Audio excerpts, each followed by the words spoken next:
Hi, I'm Quincas and I'm a synth DIY guy. Welcome to today's video, which is the build and demo video for the North Coast Synthesis MSK013 Middle Path VCO. It's a complex dual VCO with some really interesting characteristics and peculiarities. They're so complex that I'm actually going to read directly from the manual and comment on what I read while you look at some of these beautiful artistic shots made by Edgar. So the Middle Path VCO is a module for use in a Eurorack modular synthesizer. The module contains two triangle core oscillators and a shaping circuit based on the Gilbert Sine shaper modified for quadrature output. The oscillators can be used independently as volt per octave synthesizer oscillators or synchronized to produce more complex timbres.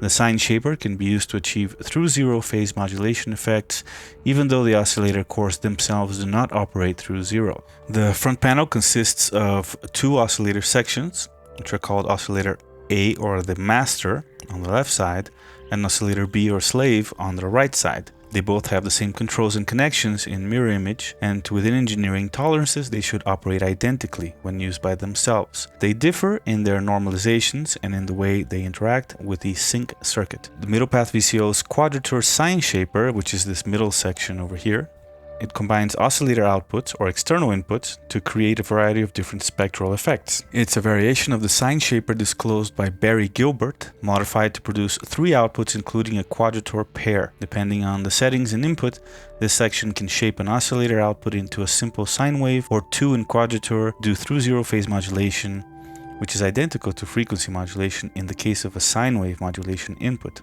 or create a range of distortion, wave folding, and imitation stereo effects. The input to the shaper comes through a 3-input mixer. Then the result of mixing is applied to the shaper proper, which computes three sine-like functions of the mixed voltage. And I also want to mention the sync mode. The sync toggle switch has three positions: soft, firm, and unlabeled off position in the middle.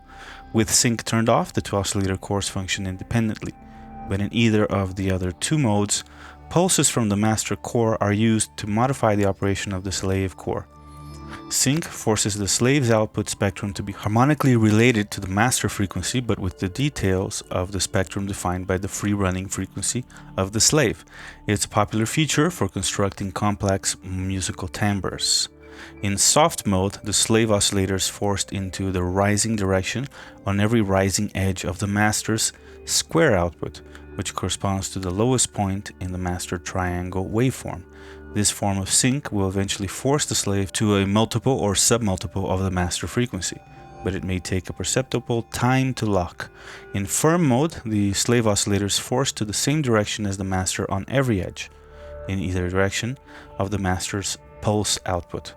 That means the exact effect of the firm sync will vary depending on the pulse width and pulse width modulation of the master oscillator. This mode usually creates a tighter lock, with the slave moving to match the master faster when the frequency changes. Okay, so that's a lot of tech talk. Let's see and hear what the module does to understand that in a more intuitive way. Right now, the only thing we have connected is the triangle wave from oscillator 2 or B or slave oscillator, right? And as you'd expect, you have a coarse frequency control, right? Here's a fine frequency control. There's an FM input. There's nothing normalized to it, but you could send the triangle from the other oscillator in there and do some really nice, right? It's got its attenuator. So right there, really nice use of a complex oscillator such as this, just by FMing one with the other. Now, the saw output obviously gives you a saw wave, right? The square output is just a square, which is unaffected by the pulse width modulation knob, while the pulse output is indeed affected. So in its minimum, fully counterclockwise position, it is a square wave, just like the other output. But then as you turn it, it goes narrower and narrower until it completely disappears and no sound comes out at all, right? So this is really nice design, because instead of you having to look for the square in a middle position, you just bring it all the way down and you get that square. So cool. Now let's go back to the triangle here. It's a little softer on the ears, a little nicer. Now let's have a look at the sync inputs, right? So firm, it's called firm instead of hard because it's not quite as hard a sync as the traditional hard sync implementation, but it does give you those classic sync type sounds, right?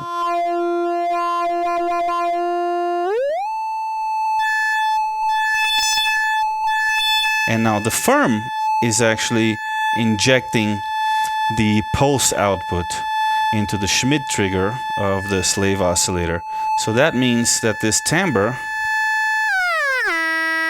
will vary according to the pulse width of the master oscillator, right? And in fact, if I send it modulation, you will hear that reflected in the sound of the slave oscillator.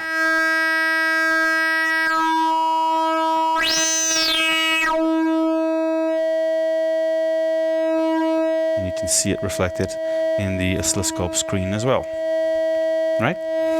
So far so good. Here's the middle position, just disengages sync altogether, so the oscillator is free running.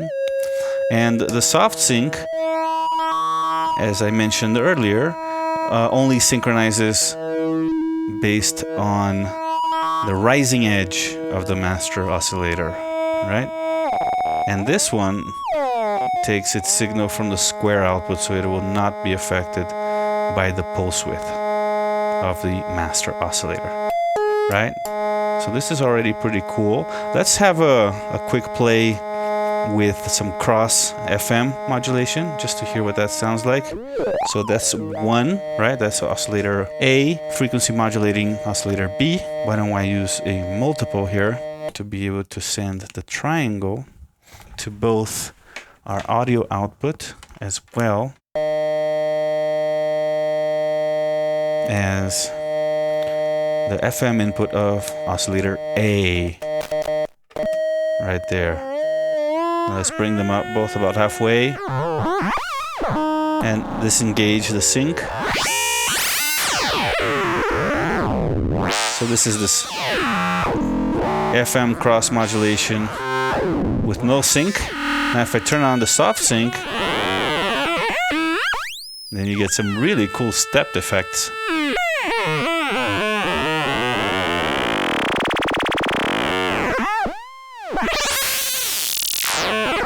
Hard sync now.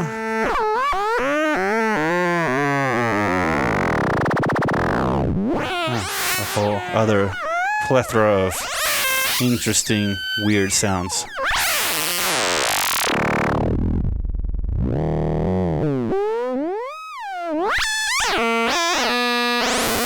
Alright, and now let's bring them up to max, and yeah, you get it. Chaotic enough that it just sounds like noise.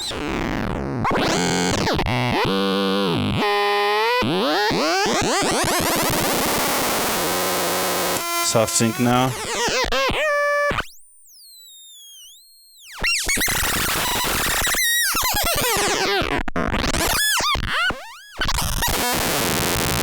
All right, so we've seen that.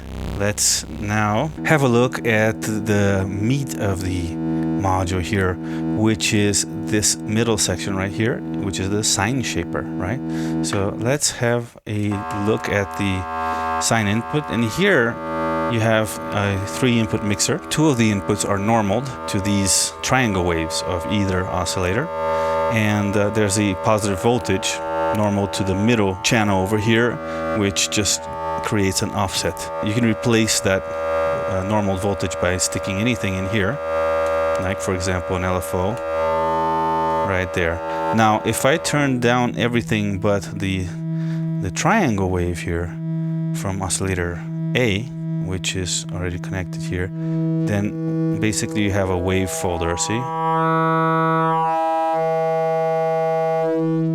So the amplitude here creates a unfolding, amplitude of the channel it's connected to, and then this middle knob here affects the symmetry by applying a offset voltage, right? Very cool. So here's close to 0, you get this sort of Twin Peaks kind of wave. Now, if we, instead of using the normaled triangle wave, if we go in with the saw wave, then we can find a sine. See right there. Right there, that's a very near sine wave. Okay? It does have a little glitch there, a little edge. That doesn't make it sound perfectly like a sine wave. Now if we continue, then we start adding these harmonics, right? And finding very different kinds of timbres. Right? We can remove that offset.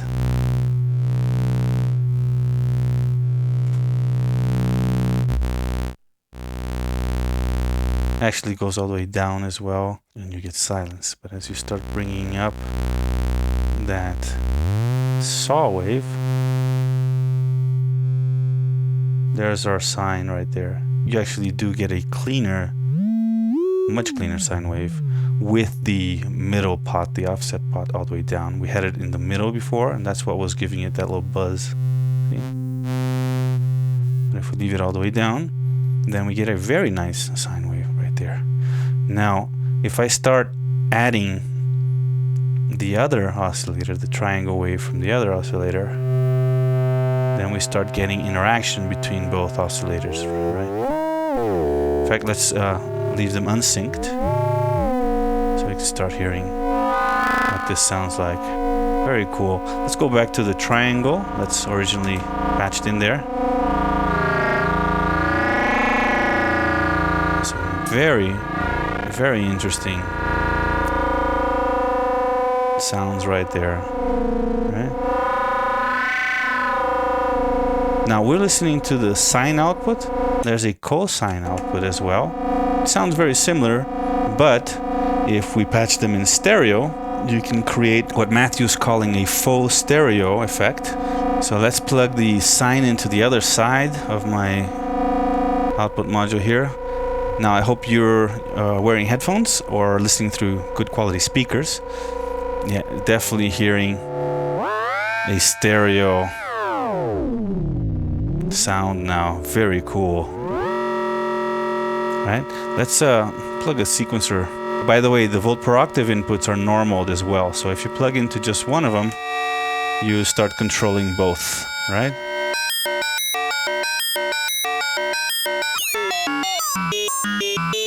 So listen to those timbres. Right, and that's using the quadrature outputs, right, sine and cosine, which are basically opposing each other, right? And we can get some really varied, interesting and unique sounds in stereo that way. Let's hear it with the soft sync. Right, so this is going to force them to pretty much the same center pitch, but you still get quite a variation of timbres.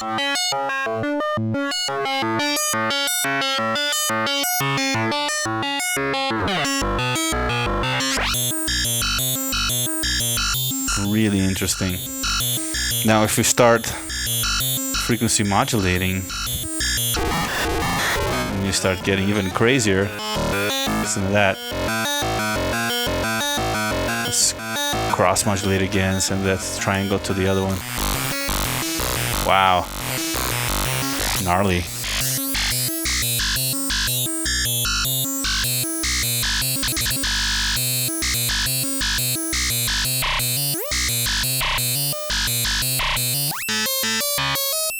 Let's try turn down the FM and try hard sync.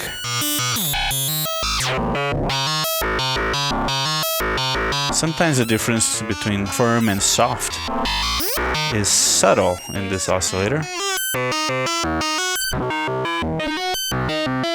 Wow, listen to that, that's really nice.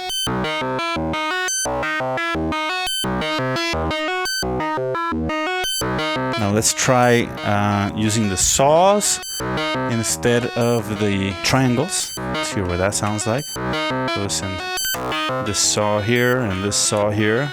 And by the way, right now, except for the sequencer, we're only patching the module to itself. So there's a lot you can do. Right, so you get a harsher sound by using the saw there. But if we bring down the shapers, we'll get them closer to that sine, right? And unsync them again. Let's hear what that sounds like.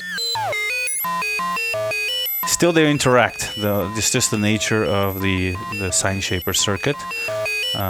When we send two different oscillators into it, they're not only being summed in audio, they're also interacting in kind of chaotic ways that I don't really know how to describe very well. Very cool.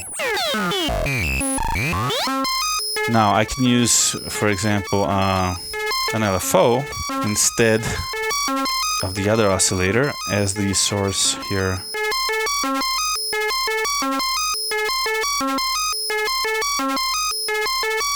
The source of frequency modulation on one side, so we get like a wide sweep now, and hear that those crazy timbre variations happening cyclically.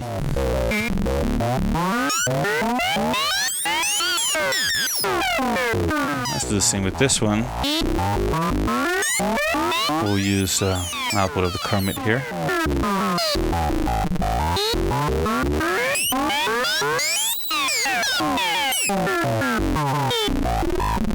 Amplitude max, waveform sinusoidal, and turn it up. There you go. Cool. Make the sequence a little faster. No VCAs have been harmed in the making of this video so far. We're just droning those oscillator outputs. Right? Now, let's go back to the normal triangles. So that's the both output. Now let's listen to sine. And cosine.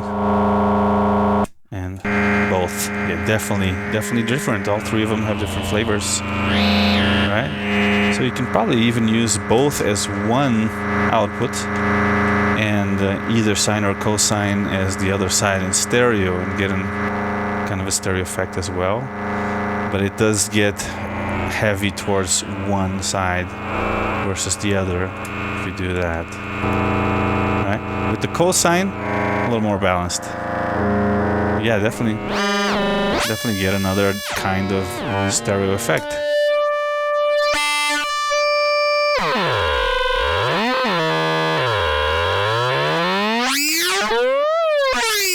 Nice, sending that LFOs back to FMing the chorus.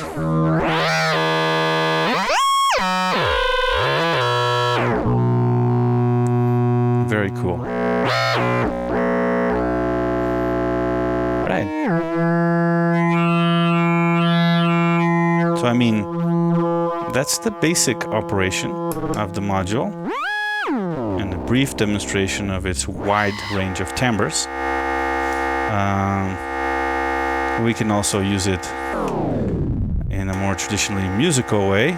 For example, again by sending it a sequence, except that now we'll split our clock signal so that we trigger the sequencer and also an envelope generator here.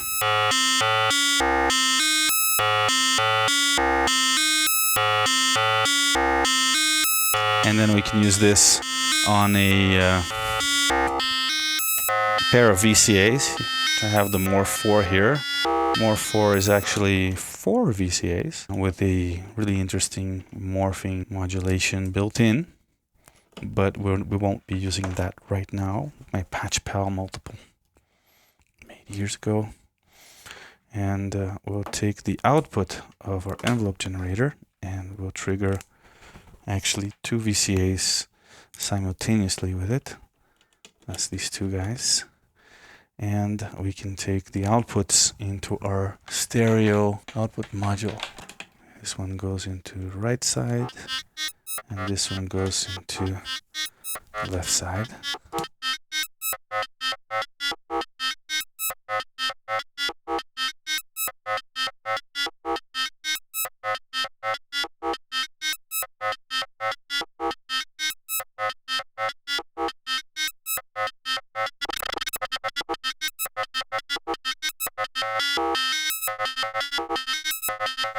Okay, I think we should use a different clock source.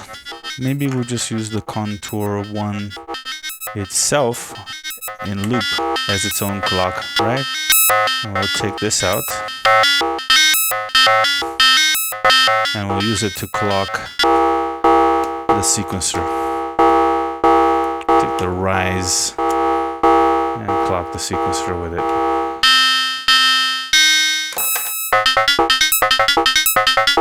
Alright, let's turn this down a little bit. It's got super loud. So now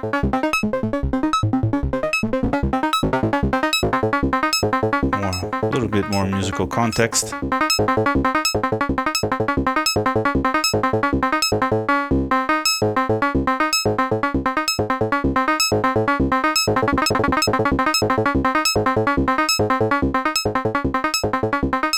And now we can hear.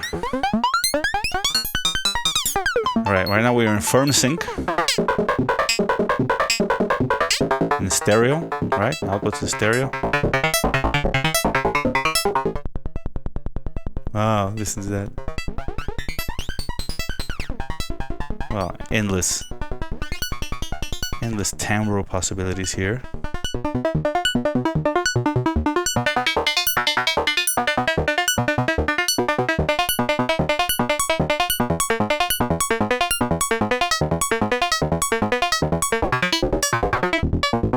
Alright, free sync.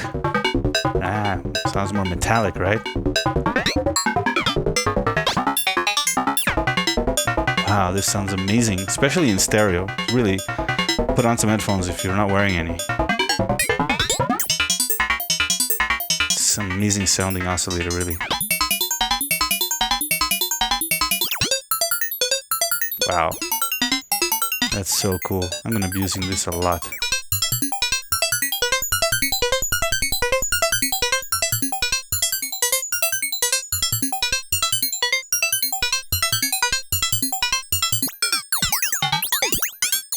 Goes that LFO into oscillator B again.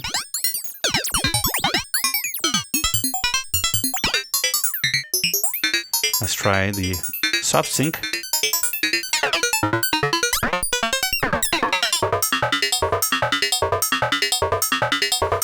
It's a little bit slower.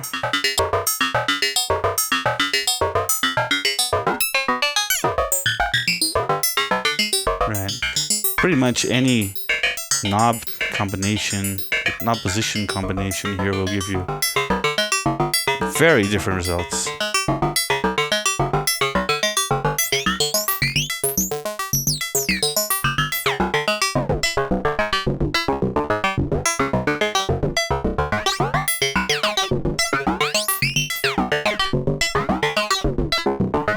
Let's make the LFO a little slower here.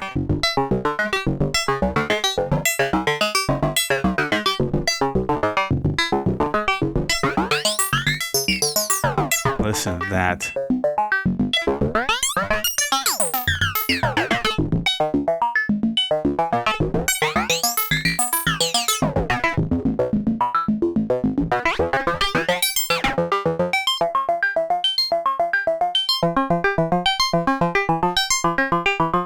Amazing. Sync is nice, but sometimes you get even more interesting sounds when they're unsynced. Like that.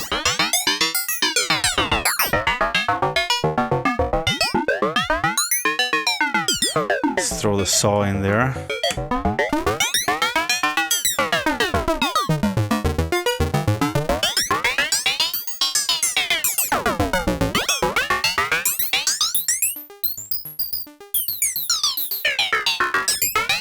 Very cool. I think you get the idea. There's so much more you can do with this thing, but this is pretty good for now. So don't go anywhere. Stay tuned and watch me build it. It's quite a complex build, but nothing crazy, nothing out of this world. Alright, so when you open up the baggie, first thing you see is a nice tarot card from the Rider-Waite Tarot. There's also a little piece of paper with the QR code that takes you to the online manual. It's a complete manual with circuit description. It actually tells you what each component does. You also get the 2 PCBs. It's a PCB sandwich. You get all of the hardware and electronic components needed to complete the build, and the super nice brushed aluminum panel. So next step is to organize all the parts on your work area and prop up the second PCB, the main PCB. Start plugging in all of the radio, flat-mounted, low-profile components. So that's the bypass capacitors, the resistors, and the diodes.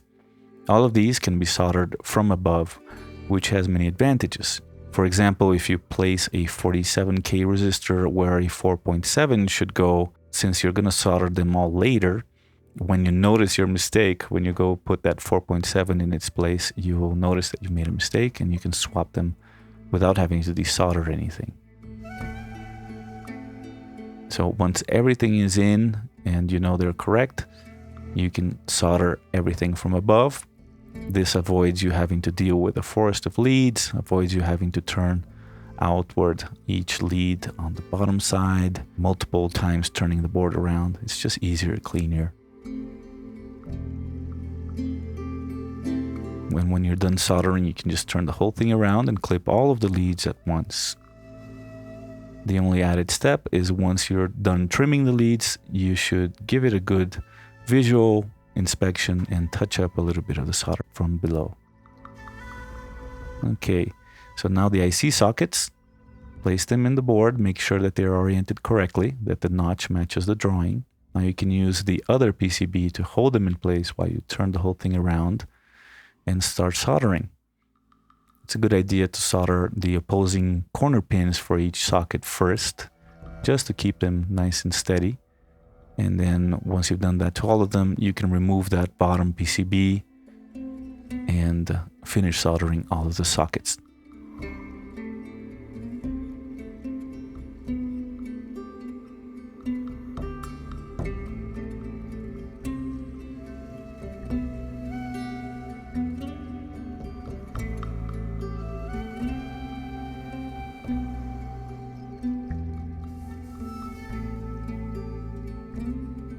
Moving on to the TO92 components, the transistors and voltage regulators. Make sure that you're plugging the right ones in the right places and that they're oriented correctly. The flat side of each component should match the drawing on the PCB.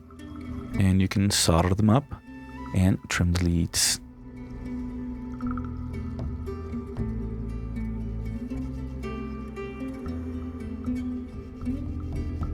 Now, some more tiny ceramic capacitors. While these are a little bit taller, they still do leave the pads exposed, so you can solder these from above as well. Right? When you turn the board around, trim those leads.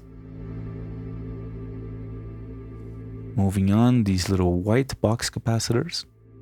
These are not polarized. But these are the electrolytic capacitors. Make sure these are oriented correctly.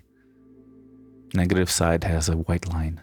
And you have 2 little trim pods here on this board as well. Solder them up. Trim the leads. And the power connector. Again, I solder the opposing corner pins first and then solder all the rest. Now let's move on to board 2, or the control board. And same thing as we did with the first one. We'll put in all of the bypass capacitors, those radio capacitors, all of the resistors, solder them all up from above, and do the same with the diodes. Could have done it before soldering and then solder everything at once, but this time I'm kind of soldering components as I put them in.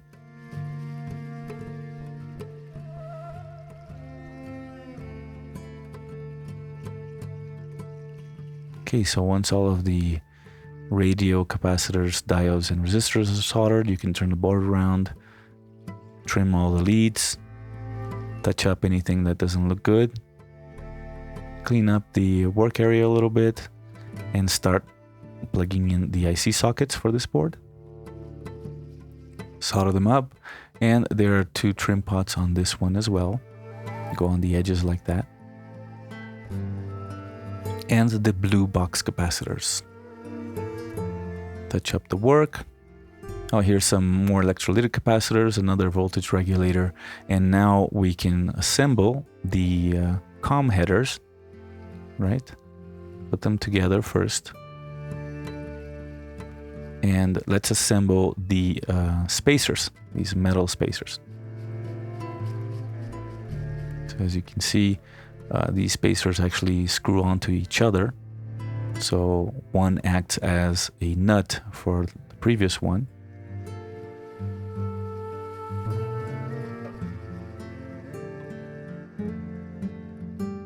Now you can put the header assembly on the bottom board and then carefully fit the other board over the spacers and headers.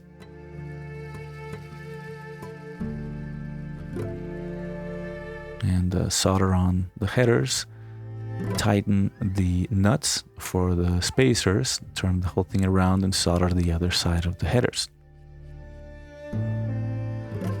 Now I am removing all of the nuts from the potentiometers, and you can start assembling the hardware components. So first all of the jacks,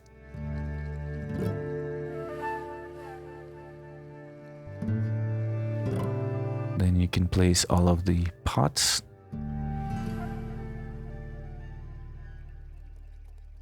and the switch.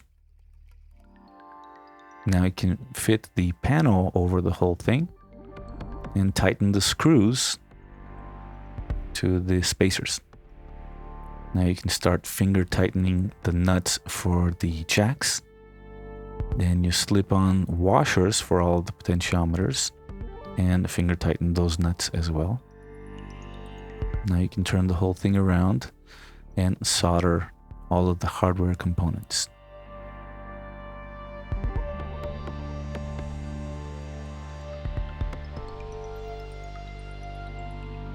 Once those are all soldered on, you can snap on the ICs for this board and then assemble the other board back on there.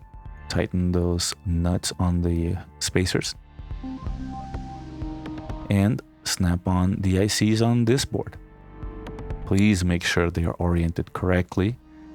An inverted IC might create quite a problem. And that's it. Tighten the nuts. Finish tightening them and install all of the knobs. You have to tighten the set screws on these, and when you're done with that, you're done building this module. That's it. Let's look at calibration procedure now. All right, so let's have a look at how to calibrate this module. I've already calibrated mine actually, but I want to show you how to do it. So I'm going to open it back up and do it again. Carefully. Never do what I just did. Pull a module out with the system on. You can create a short and create a problem. But once you've pulled it out, then you can turn on the system. And look, it fits right on its slot backwards like this. So we can see there's 2 trim pots here, and there are 2 other trim pots on the top side over here. I have the manual right here, and I'm gonna scroll down to the calibration procedure we're gonna start with checking and adjusting wave shapes, as I see right here. So apply power to the module, remove any other cables. All right, no cables are plugged in. Set all the tuning knobs and pulse width modulation knobs to the center of their ranges, and the sync switch to off position. So let's do that. Sync switch on off.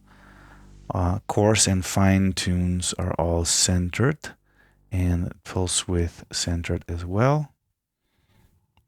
We'll turn down the 3 knobs on the wave folding portion. Okay, so we've done that. Use an oscilloscope to examine each of the 4 output waveforms from the master oscillator and compare them with the examples in figure 3.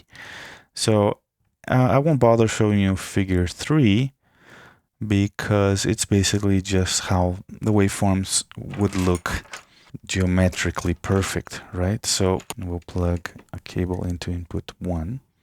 Now we'll turn this around and let's check out those output shapes, right? So first a square wave here, that looks perfectly square. Okay, then the saw wave, that looks perfectly saw, and the triangle wave, and the pulse wave. The pulse looks a little short because the PWM knob is actually in the middle. If we were to turn it all the way to the left, it would look like a square, right? So this is okay. This is good.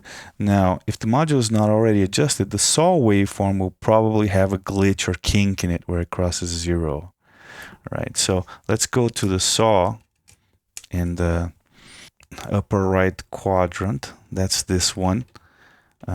So let's take a trim pot to it and watch the effect that turning it will have on, see, right there, see a little glitch. If I turn it the other direction, see that glitch on the other way.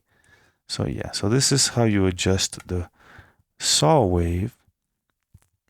You just turn it until you see no glitch on that rising saw right at the 0 crossing. Right, so obviously the other little blue trim pot on the bottom side here, that will be for the saw wave on the other oscillator. Right? So now the next thing I want to show you is tracking. Right, tracking refers to the slope of the volt per octave control voltage response. So that just means making sure that the module is in tune over many octaves. I'll turn on my KeyStep Pro, get the pitch output here, and we'll plug it in to the volt per octave input. Oh, we're starting with oscillator B. So there it goes. Right. So we want to look at the tuner.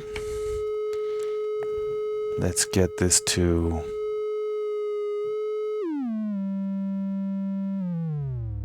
so my lowest C note on my keyboard is that C2. Then I go up to C3, and that's a little high. C4 is a little higher still, and C5 is about the same. So that's a tiny discrepancy, but let's fix it.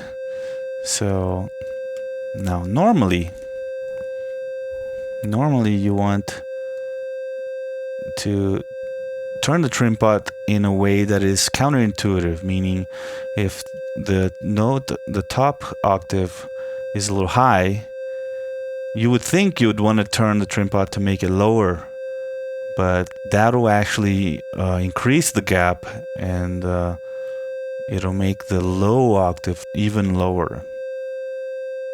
So what you want to do is, counterintuitively, you want to make it go sharp, right? So I've just turned it a little bit and made it go a little bit sharp. Let's go to that first note. Oh. All right, let me start again this explanation, because it's the other way around on this module. It's not counterintuitive like on most oscillators. Right, in this one we're getting an even wider gap when we make it sharper. So this one is not counterintuitive, it is intuitive. You want to tune it down.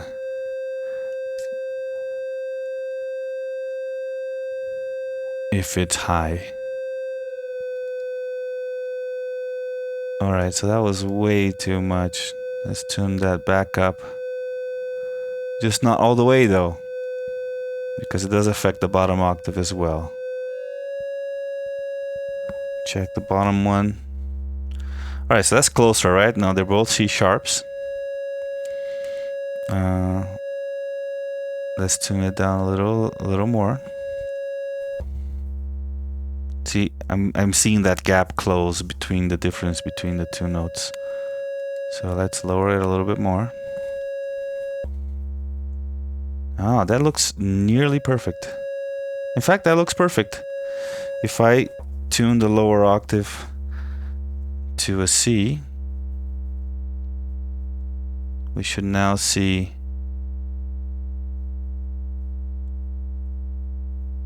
a C as well on the top octave. There it is. And it's perfect now. It's better than it was when I started. So let's do the same for the other oscillator. So that's the C2 right there. And see, it's a little low. C5 is a little low relative to C2. Right? If I understand this correctly now, we actually want to tune this a little bit higher, but just a tiny bit. And now check if that gap has increased.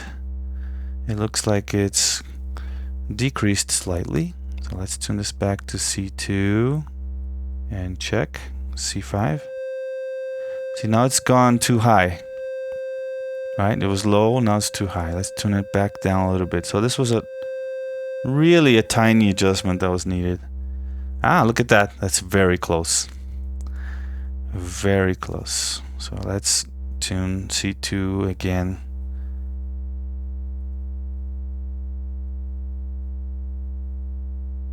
Check C5. But you know what? It's damn near perfect.